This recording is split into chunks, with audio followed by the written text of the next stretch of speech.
Attention avec l'eau de Javel. Les années de matraquage publicitaire ont fait des ravages. Devenus presque tous accros à l'eau de Javel, on estime à tort que tout à la maison doit briller, voire étinceler. L'eau de Javel est une solution aqueuse hypochlorite de sodium et de potassium.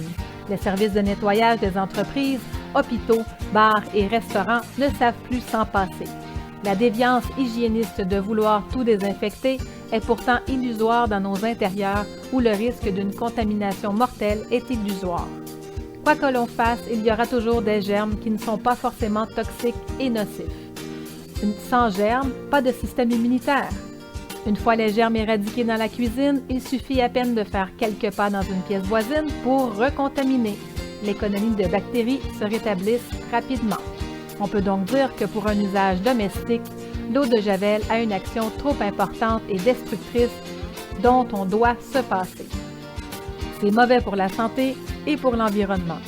Pour vous en convaincre, sachez d'abord qu'il s'agit d'un produit toxique, c'est marqué sur l'emballage, qui provoque des brûlures sur la peau, les yeux et dont les émanations peuvent susciter des maux de tête et nausées. Outre son action corrosive, l'eau de Javel ne contient aucun tensioactif et donc ne nettoie pas. Elle désinfecte et décolore, mais rien ne sert de l'utiliser comme détergent sur une surface bien crasseuse. De plus, ce produit a un impact sur l'environnement car il libère du chlore tout au long de son existence, lors de sa production, de son utilisation puis de son rejet avec les eaux domestiques. Une fois libéré, le chlore peut alors s'associer avec d'autres molécules organiques et se convertit en organochloré particulièrement toxique et persistant.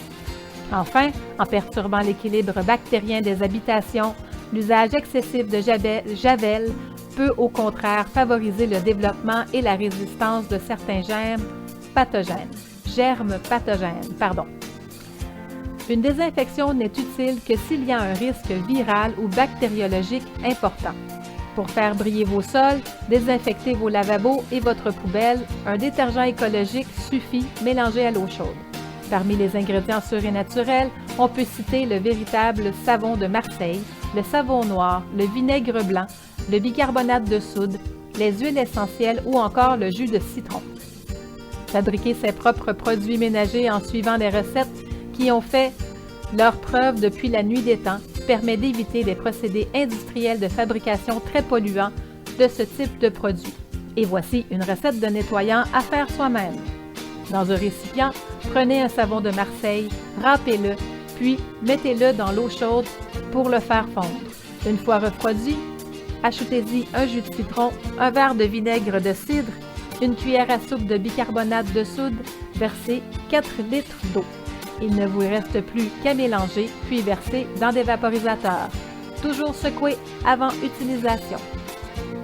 Et vous voilà équipé d'un nettoyant naturel, écologique, économique et sans danger pour les enfants.